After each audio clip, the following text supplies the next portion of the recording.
Bien bonjour à tous, début avril 2020, en pleine période de coronavirus, en pleine période de confinement, à l'heure où des milliards de personnes sont confinées, à l'heure où la France vient de dépasser le triste bilan des 10 000 morts, il m'a semblé opportun d'apporter un regard spirituel, on va dire biblique, sur la crise, sur les crises que nous traversons. Mais avant toute chose, j'aimerais avoir une pensée pour les familles endeuillées. Autour de moi, ça fait déjà plusieurs personnes qui perdent un être cher. Et donc voilà, je voulais penser à eux et penser bien sûr, comme tout le monde, à tout le personnel soignant, à toutes les forces de l'ordre qui sont sur le terrain, le personnel soignant qui expose sa vie pour en sauver d'autres, c'est quelque chose d'absolument bouleversant. Et puis on pense aussi bien sûr à tous ceux qui travaillent dans les supermarchés, aux caissiers, aux caissières, à ceux qui achalandent les magasins, aux routiers aussi, qui approvisionnent, à tous ceux qui produisent pour que la société puisse continuer à tourner. Et puis, peut-être certains considèrent que c'est moins important, mais je le dis à dessein, je voulais penser aussi à mes amis sportifs, que ce soit ceux du triathlon ou ceux du judo, parce que nous venons d'apprendre le décès d'un judoka sur le circuit vétéran, de 37 ans, père de 2 enfants, qui vient de partir du coronavirus. Vous savez, dans les milieux associatifs, ça devient au bout d'un moment comme des petites familles, et quand l'un est touché, eh bien c'est toute cette petite famille qui est touchée. Donc je pense aussi à tous ceux qui n'ont plus d'activité professionnelle, à tous ceux qui se retrouvent sans aucune source de revenus du jour au lendemain. Et ça paraît surréaliste, mais c'est pourtant la réalité, c'est la vérité que l'on est en train de traverser en ce moment. Alors ça nous rappelle que la vérité, elle n'est pas toujours facile à entendre, mais elle n'en demeure pas moins la vérité. Absolue, implacable et sans concession. Et en plus de cette crise sanitaire que nous vivons, parce qu'on se retrouve, enfin, c'est quand même hallucinant, on se retrouve tous enfermés chez nous. Et en plus de cette crise sanitaire, cette crise sanitaire a déclenché une crise économique. Il y a quelques semaines, il y a eu plusieurs krachs boursiers d'affilée, et ce qui fait dire que alors il y a quelques semaines, on comparait cette crise à la crise des années 2008, mais maintenant on la compare davantage à la crise de 1929, à la crise des années 30. Et puis cette crise des années 30 qui avait vu l'émergence d'un faux sauveur en Allemagne, Adolf Hitler, le Troisième Reich et la Seconde Guerre mondiale. Et je dis cela, c'est pas pour être alarmiste, mais sur l'échelle de l'histoire de l'humanité, en fait, 39-45, c'était hier. Et on peut se poser la question si aujourd'hui, certains dirigeants de notre planète ont plus d'intelligence que ce qui s'est passé hier, à l'époque que je viens de décrire. Donc il faut garder cela en tête quand même, parce que c'est Karl Marx qui disait « Qui ne connaît pas l'histoire est condamné à la revivre ». Donc voilà, je tenais à parler de cela. Donc crise sanitaire, crise économique. Cette crise économique, elle va peut-être, personne ne sait exactement ce qui va se passer, mais il est possible avec les entreprises qui font faillite, l'effondrement de beaucoup de sociétés, il est possible qu'elles déclenchent des crises sociales d'envergure. On ne sait pas, personne ne sait ce qui va se passer. Et puis j'aimerais aussi rappeler que nous vivons une crise écologique, là pour le coup, sans précédent, qui fait dire aujourd'hui à bien des scientifiques, à bien des lanceurs d'alerte que nous sommes en train de vivre la 6e et dernière extinction des espèces. Alors là, les scientifiques, les journalistes, les lanceurs d'alerte sont pléthores sur ce sujet. Je n'en citerai que 2. Parmi toute la liste, j'aimerais parler de Adrien Barraud. Je le cite parce qu'il a fait pas mal le buzz sur Internet ces derniers temps. C'est un astrophysicien. Vous le reconnaîtrez facilement si vous ne l'avez jamais vu, parce qu'il a les cheveux très longs. Cet astrophysicien qui met toute sa science, toutes ses compétences, toute sa connaissance au service de cette cause, afin d'alerter les politiques, afin d'alerter les décideurs. Et puis, j'aimerais aussi vous citer cette journaliste américaine, journaliste et auteure du nom d'Elizabeth Kolbert, qui a écrit un livre qui s'appelle justement « La 6e extinction des espèces ». Et ce livre, il vient de recevoir le prix Pulitzer dans la catégorie, c'est pour l'ironie de l'histoire si on peut dire, dans la catégorie non fiction. C'est-à-dire que ce qu'on est en train de vivre, même si c'est une vérité, comme notre confinement, comme notre crise sanitaire actuelle, même si c'est une vérité qui ne fait pas plaisir à entendre ni à vivre, elle n'en demeure pas moins la vérité. Alors, si les scientifiques le disent, qu'on est, on est peut-être en train de vivre la dernière extinction des espèces, notre espèce comprise, eh bien beaucoup de gens se demandent, que ce soit parmi les scientifiques ou les non-scientifiques, parmi les croyants ou les non-croyants, si nous ne sommes pas en train d'arriver à la fin des temps, à la fin du monde. Alors j'aimerais tout de suite préciser, être très clair, que je ne dis pas que le coronavirus c'est la fin du monde. Il y a eu d'autres grippes par le passé, il y a eu celle bien connue de 1919. Il y en a une autre beaucoup moins connue, c'est la grippe de Hong Kong qui date de 1968. Vous voyez, c'est pas si loin que cela. 1968, elle s'est transformée donc en pandémie et elle est arrivée en France. Et en France, elle a duré de 1968 jusqu'à 1970. Elle a duré 2 ans. J'espère que celle-ci va durer moins longtemps. Et elle avait fait en France aux alentours de 32 000 morts. Donc tout ça pour dire que je ne dis pas que le coronavirus c'est la fin du monde. Il y a eu des grippes avant, il y en aura sans doute après. Mais la différence entre les grippes précédentes et celles que nous vivons actuellement, c'est que celles que nous vivons actuellement, eh bien, elles se heurtent aux médias de masse et aux réseaux sociaux. Et donc là, je vous ai parlé premièrement des crises que nous traversons, crise sanitaire, économique, peut-être sociale et en tout cas écologique. Et puis j'aimerais vous parler maintenant deuxièmement d'un repère immuable en temps de crise. Et c'est vrai que c'est bien d'avoir un repère immuable parce qu'il y a tellement de fausses informations, il y a tellement d'informations, de fausses informations, de désinformations, de théories du complot, de revirements de décisions par rapport à ceux qui nous dirigent, qu'on ne sait plus sur quel pied danser, on ne sait pas vers quoi on va, et c'est important d'avoir un repère immuable. Et c'est pour ça que je voulais apporter ce regard biblique et spirituel sur la situation, parce que la Bible, elle a ceci de particulier, c'est que elle est prophétique, c'est-à-dire qu'elle écrit, elle décrit, elle annonce des milliers d'années auparavant ce qui va se passer à la fin des temps. C'est valable notamment dans l'Ancien Testament, pour le livre de Daniel, qu'on appelle l'Apocalypse de l'Ancien Testament, mais c'est aussi valable dans ces écrits qui ont été consignés là il y a 2000 ans. Aucun historien sérieux, aucun historien même ne conteste que le Nouveau Testament a été rédigé il y a environ 2000 ans. Eh bien, le livre de l'Évangile de Matthieu au chapitre 24 et le livre de l'Apocalypse décrivent avec précision ce qui est en train de se passer aujourd'hui. Et donc c'est important d'avoir ce repère fiable. D'un point de vue, j'ajouterais que d'un point de vue mathématique, je parle au niveau des probabilités, il était impossible de prévoir avec des milliers d'années d'avance ce qui allait se passer 2000 ans après. Je parle au niveau des probabilités, c'était impossible. Et c'est pour ça que la Bible se présente elle-même comme étant la parole de Dieu et en ayant une source surnaturelle.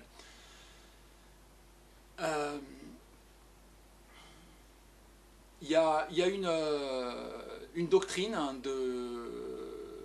de la fin des temps dans l'Apocalypse, dans la Bible. C'est une doctrine de la fin du monde, on l'appelle dans le jargon l'eschatologie, donc la doctrine de la fin des temps. Et ce qu'il y a de bien, c'est que je fais cette vidéo, je vais en faire d'autres à suivre pour parler justement de ces choses que vous vivez actuellement. Et ce qu'il y a de bien, c'est que je ne suis pas un Nostradamus ou un prophète de malheur, parce que ce que dit la Bible, vous le vivez actuellement, vous connaissez déjà la vérité.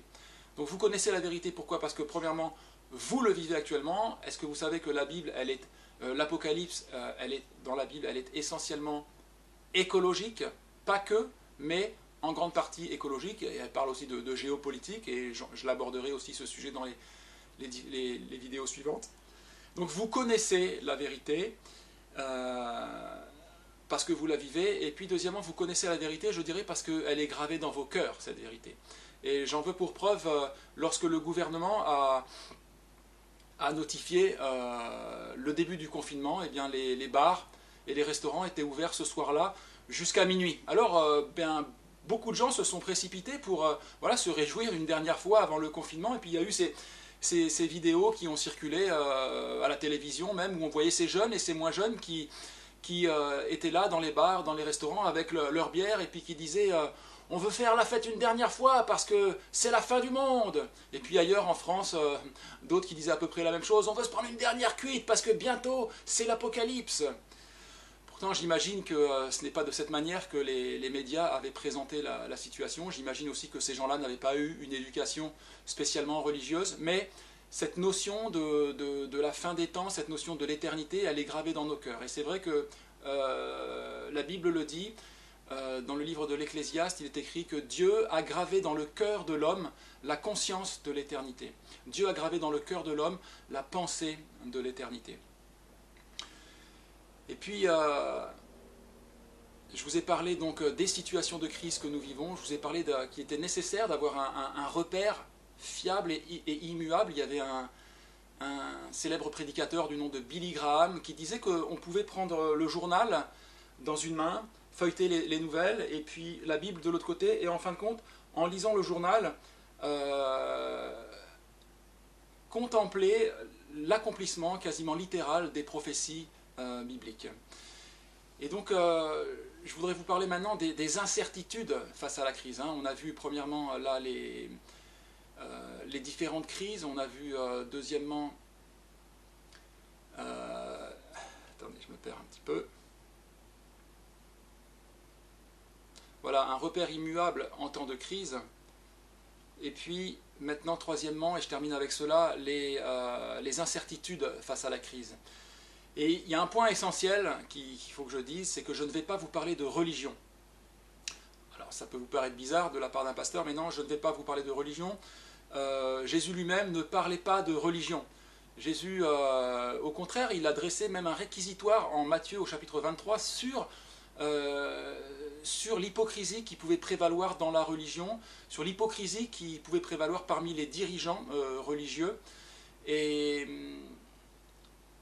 en fin de compte, on réalise après 2000 ans que ce qu'il disait a prévalu pendant toute notre histoire, parce que toutes les religions, quelles qu'elles soient, ont commis tellement d'atrocités, tellement d'abominations au cours de notre histoire, que voilà, je ne vais pas vous parler de religion, et Jésus ne voulait pas parler de religion, au contraire, il dénonçait la religiosité et l'hypocrisie. En fait, lui, ce qu'il prêchait, ce qu'il annonçait, c'était plutôt, non pas la religion, mais la relation personnelle que l'homme devait avoir avec son Créateur. Donc il ne prêchait pas la religion, mais il prêchait la relation entre Dieu et l'être humain, entre l'homme et son Créateur. Une relation voilà, sincère, sans passer par les organisations humaines ou sans passer par des hommes. C'est cela que Jésus prêchait. Mais je vous parlais des incertitudes face à la crise. C'est très intéressant parce que de son temps, justement, il voyait les foules, les gens qui étaient croyants, qui étaient religieux, et il les voyait, et la Bible nous rapporte que quand il les voyait, il était ému de compassion parce qu'elles étaient comme des brebis qui n'avaient point de berger. Voilà, c'était que les religieux n'avaient pas de certitude, ils n'avaient pas de direction, ils n'avaient pas de directive. Et ça peut être toujours vrai aujourd'hui. Et puis, comme je vous parlais c'est quand même incroyable, je reviens sur ces excès, ces abus de pouvoir des religions, quand on connaît l'enseignement de Jésus, du Christ, et vous le connaissez aussi, puisque ces paroles que je prononce maintenant, elles sont mondialement connues. Jésus a dit, si on te frappe sur la joue droite, tends aussi la joue gauche. Si on veut te prendre ton manteau, si on veut te voler ton manteau, donne aussi ta tunique. Aime ton prochain comme toi-même. Prie pour tes ennemis, bénis ceux qui te maudissent et qui te persécutent. Et quand il a été arrêté par les soldats romains sous la gouvernance de Ponce Pilate, il y a un de ses disciples, Pierre, qui a pris son épée, il a dégainé son épée, et puis il a voulu défendre Jésus, et il a attaqué un soldat romain, et Jésus l'a repris sévèrement, il lui a dit « Pose ton épée, celui qui prendra l'épée périra par l'épée ». Alors je me suis toujours demandé comment les hommes et les religions avaient fait pour faire toutes ces abominations, avec un tel message initial d'amour presque extrême même, d'amour extrême de la personne de Jésus. Alors tous ces excès de religion ont fait que beaucoup de personnes sont devenues, on va dire, agnostiques. C'est-à-dire qu'elles ont rejeté, et à juste titre, comme je vous le disais, les abus, les excès de pouvoir des religions, mais elles croient toujours en quelque chose. Et ce quelque chose, elles l'appellent voilà, leur bonne étoile, un absolu, une puissance créatrice. Ils croient en quelque chose, mais ils ne veulent pas l'appeler Dieu. Et ils sont comme tout le monde, ils espèrent, ils comptent sur cette bonne étoile pour finalement les sortir d'affaire. Ça fait penser à ce passage dans le livre des Actes où Paul est à Athènes, où il voit cet autel où les gens révéraient là aussi comme un Dieu inconnu, et il leur dit: ce Dieu que vous révérez sans le connaître, c'est celui que je vous annonce. Et je vous ai parlé là des religieux, je vous ai parlé des agnostiques, et j'aimerais parler maintenant des incroyants, des athées. Moi j'ai beaucoup d'amis qui sont athées, et on est copains quand même, on est amis quand même. Hein. C'est pas parce qu'il y a des sujets sur lesquels on n'est pas d'accord qu'on n'est pas copains pour autant. C'est la définition même de la tolérance d'ailleurs. Hein. Je pense quelque chose, tu penses différemment, mais on décide de ne pas se faire la guerre pour autant et de s'aimer quand même. Éventuellement on peut en débattre, mais voilà, je crois à la liberté de conscience réciproque d'ailleurs. Et donc les incroyants aujourd'hui se demandent s'il y a quelqu'un à la barre du navire, à la barre de notre terre, mais je ne parle pas spirituellement là, hein, je parle politiquement. Parce que, comme je vous le disais, nos concitoyens excédés à juste titre par les excès et les abus de pouvoir, les atrocités commises par les religions d'État, la religion d'État, eh bien depuis un peu plus de 2 siècles, depuis 1789, la Révolution française, eh bien nos concitoyens ont placé leurs espoirs, leurs espérances dans des systèmes politiques, aujourd'hui dans une république laïque, pour pouvoir nous conduire, nous diriger, et puis nous sortir d'affaires. D'ailleurs c'est valable en France, mais c'est valable jusqu'aux extrémités de la Terre. Si on va prendre 2 extrêmes, là on va parler des blocs de l'Est, hein, des blocs communistes avec les dictatures communistes, et puis aujourd'hui un libéralisme, un capitalisme effréné en Occident qui nous fait prendre le mur en pleine face. Là on se prend vraiment le mur en pleine face. Et ce qui fait que beaucoup de nos concitoyens, et aujourd'hui encore même en France, dans notre république laïque, ils se demandent même si on n'est pas dirigé plutôt par des loups ravisseurs que par des bergers. Et c'est ce qui explique d'ailleurs ces mouvements sociaux depuis plusieurs mois et depuis même plusieurs années. Alors moi, en tant que pasteur, je ne vais pas prendre personnellement position sur cette question, puisque la Bible m'enseigne en Romains au chapitre 13 et dans l'épître aussi de Paul à Timothée, première épître de Paul à Timothée au chapitre 2, à honorer les autorités, les magistrats, tous ceux qui sont élevés en dignité, et même à prier pour eux, afin que nous menions une vie paisible en toute piété et honnêteté. Mais voilà,